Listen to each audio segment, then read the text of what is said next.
Hunter Biden is on a podcast called Channel 5 with Andrew Callaghan. Now, I don't pretend to be up on the latest podcasts, but this is a show. I mean, I applaud his creativity. I applaud his nod to the past in Channel 5. Is anybody watch this show?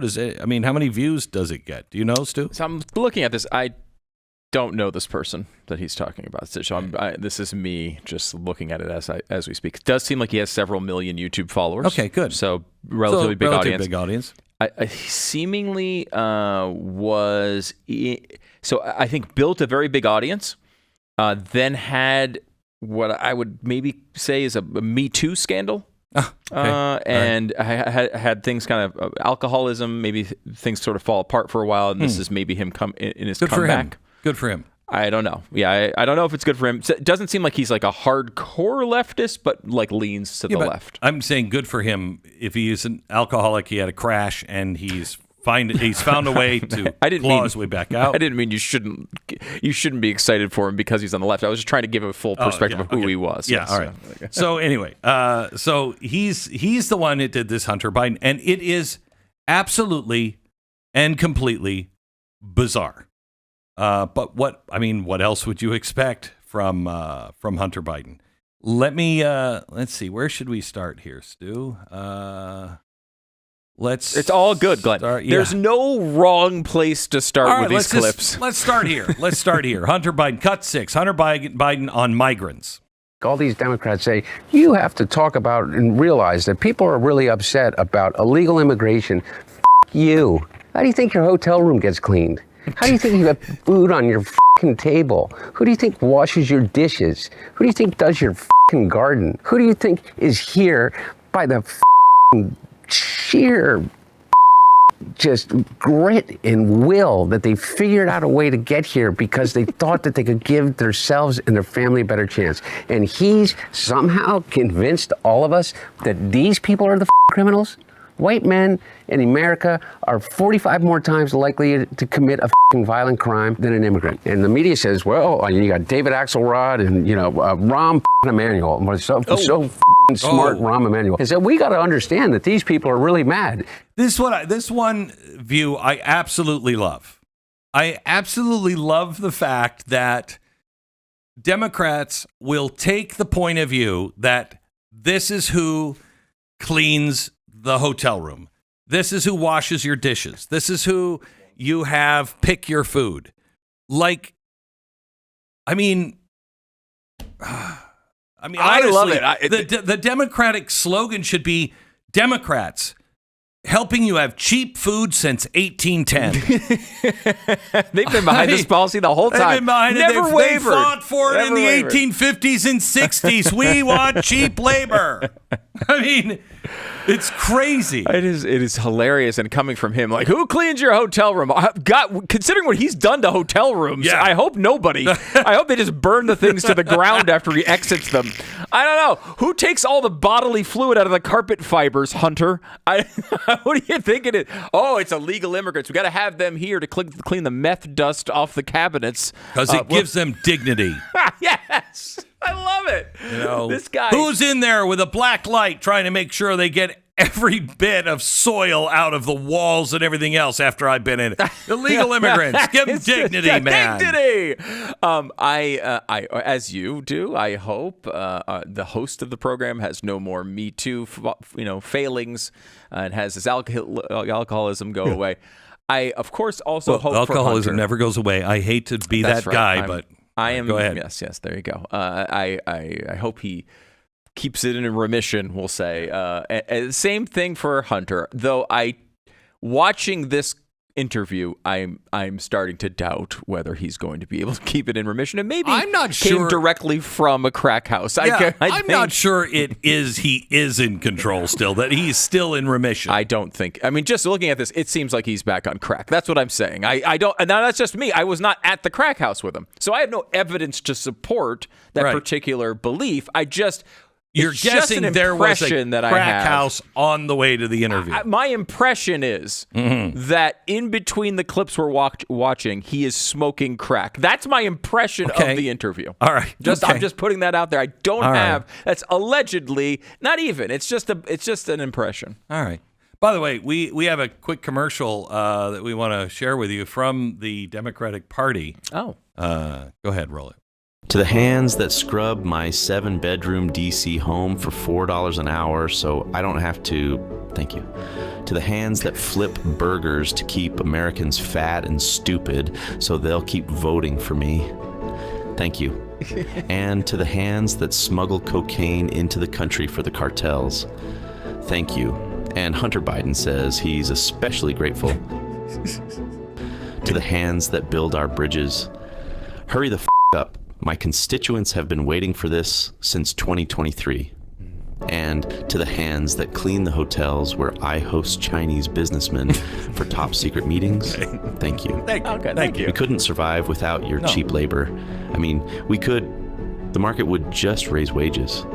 But if we can just take advantage of you and secure more votes at the same time, why not? Right. That's great. Good. That's a great message. Vote for the Democrats. It kills me. It is a really strange argument to be the humane side of the discussion, right? Yeah. Like that is how the media portrays it. That we're the bad ones for saying, hey, you shouldn't be exploited. You shouldn't come across the border. You shouldn't have coyotes bring you across the border and put you into essential slavery. And they could say, well, we want them to be legal citizens. No, you don't, because then they won't be cheap labor. Right? They won't be cheap. Well, they'll vote for them. So I think they're conflicted on that one. I mean, it kills me. Who's picking your food? You know what the price of everything would be if they didn't pick? So you are for slavery. We're just negotiating the price. Yes. That's all we're doing here. That's the fact. Right. It is. It clearly is. By the way, you were talking about Biden and crack cocaine. Here he is defending crack cocaine. Cut 8. It's actually great. Well, the only difference between crack cocaine and cocaine is sodium bicarbonate and water and heat. Literally. That's it. And those things are pretty much free if you go to like a science store. This is free. You can go to your neighborhood convenience store and just get. Anyway, I don't want to tell people how to make crack cocaine, but it literally is a mayonnaise jar, cocaine, and baking soda. How different is the experience? It's vastly, vastly different. And like for real, I feel really reluctant to kind of have some euphoric discussion. I know you're not asking me to do that, but have some euphoric discussion about crack cocaine. I think this might be kind of the opposite here. Okay, no, it's the exact opposite. I'm saying I don't want to have the experience of some euphoric recall. That's how powerful crack cocaine is. Does crack cocaine make you act any differently? No. Is it safer than alcohol? Probably. People think of crack as being dirty. What? It's the exact opposite. When you make crack, what you're doing is you're burning off all the impurities so that it combines with the sodium bicarbonate, which makes it smokable. That's all. You know, all of these actors and, people in the past that talked about they had a problem with cocaine and freebasing. They were smoking crack. So straw on the stove is the same thing? Not exactly, but close to it. But it's a little bit different. What kind of conversation is this? What world do I live in? The former president's son is talking about, I don't want to make a case for crack cocaine, but let me make a case for crack cocaine. It's better than alcohol. And I made it myself. Here's how you do it. Just go to your 7-Eleven. What are you doing? I was thinking Applebee's should be serving crack instead of margaritas. Well, it's a lot safer. It's a lot safer. It's a lot safer. It doesn't change your behavior at all. What? Really? Really? It seems. Also, it's like I feel like the crack people are like, wait a minute. Yes, it does. It absolutely does.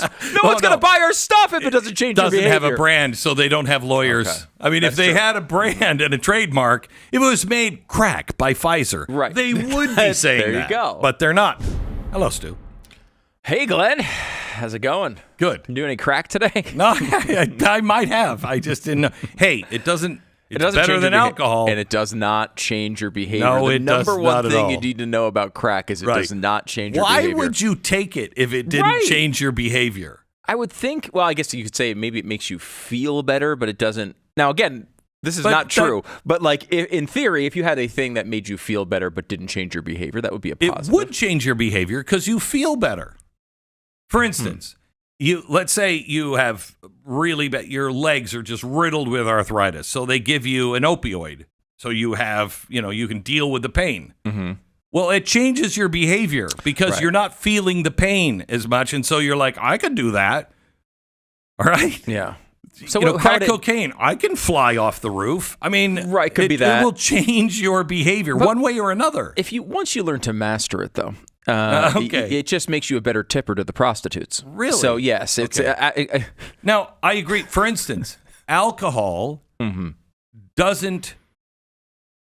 Alcoholism doesn't really change your behavior at first. At first, it just makes you more honest. Right. Okay? It takes away those inhibitions. If you're an angry person underneath, you're going to be a very angry drunk. Okay. If you're just a "I love you" kind of person, that's what you turn into. Until the alcoholism part of it gets a hold of you, and then it owns you, and then you change your behavior because you're lying to everybody. But at first, alcohol just loosens you up to be more of who you really are underneath, and takes away all of your inhibitions. Mm-hmm. Okay, right? Would you agree with that? I mean that's what it's known for, is taking away your inhibitions. Now away again, all that gets inhibitions. to be negative after a while. And if you don't think that you might not sleep with somebody that you would really, really regret the next day, I would say that's proof positive. Alcohol changes your behavior. The beer goggles principle. Beer goggles. Mm-hmm. You wake up and you're like, what did I do? Have I done? That's changing your behavior. Yes, all of these substances change your behavior. By the way, I think what he's saying here is, I am that bad guy that sleeps with prostitutes. That's is a not horrible the crack guy. cocaine. I think he's a horrible there's some guy. truth spoken here. Correct. But I will say, overwhelming the Whitney Houston principle of crack being whack is not something we need to do in this country. It's still whack. Please believe it's whack. Don't listen to Hunter Biden. Okay, here's something else that he said. I'm going to play cut 12 first. This is a flashback to his father on the 2024 debate stage. Listen. What's happened? I've changed it in a way that now you're in a situation where there are 40% fewer people coming across the border legally. It's better than when he left office. And I'm going to continue to move until we get the total ban on the total initiative relative to what we're going to do with more Border Patrol and more asylum officers. President Trump? I really don't know what he said at the end of that sentence. I don't think he knows what he said either. Look, okay, that's the best moment of that debate. It is one of the best moments of any debate of all time. Okay, so remember, that's who he's talking about. Listen to what Hunter Biden said about that moment. I know exactly what happened in that debate. He flew around the world, basically, the mileage that he could have flown around the world 3 times. Yeah. He's 81 years old. He's tired as They give him Ambien to be able to sleep. He gets up on the stage, and he looks like he's a deer in the headlights. Wait. They gave him Ambien? What? I mean, we were all talking about maybe crack cocaine to keep him peppy. Mm-hmm. You know what I mean? You wouldn't be like, he's got a debate. How can we get him to perform at his best, most clear Ambien? Yeah. And crack wouldn't make sense because it doesn't change your behavior. Right. But Ambien does. So crack is now less potent than Ambien, which is a fascinating development. Well, I mean, I guess if you want to be super kind to his comments there, is he saying essentially like, he didn't get a lot of sleep. He had to get that to sleep through the night. They're not saying they gave it to him before the debate, are they? If you remember right, Rick Perry had just got out of back surgery, they had him on, I don't know, oxycodone or whatever, and he was at the debate, and he was like, I got to take the painkillers. It's killing me, or I won't make it standing here the whole time. He takes it. He makes one mistake. Nobody says the guy just got out of back surgery. He was on. Right.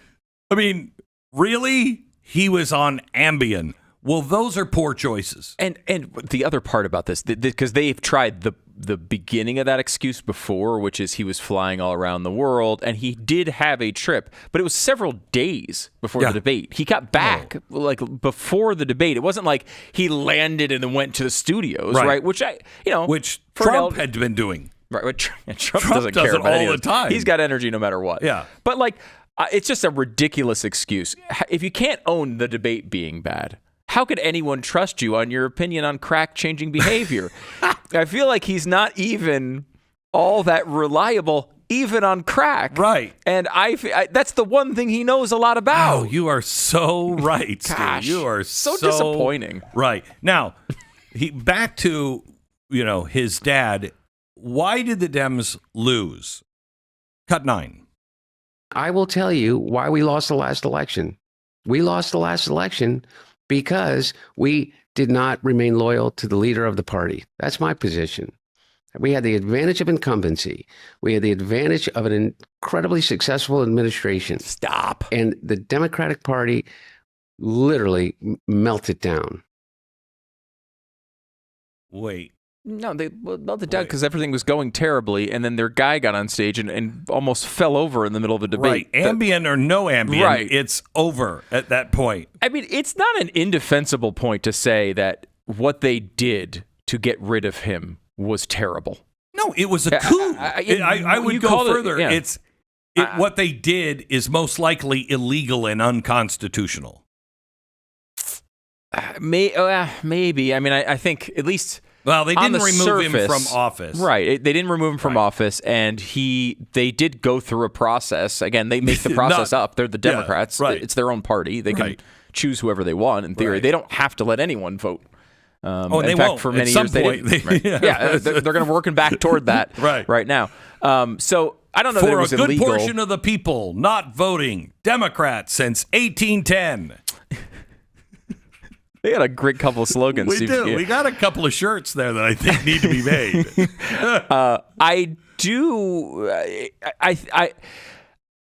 The change to Harris, I think, probably helped them in the actual election results. I think they probably held a Senate seat, maybe, that they would have lost. I think they may have won. I think they were closer than they would have been if Biden were the candidate. But that being said, they destroyed any credibility they had to their voters by allowing them to elect a person and then forcing them out. And there has to be a price to pay for that, I would think, long term.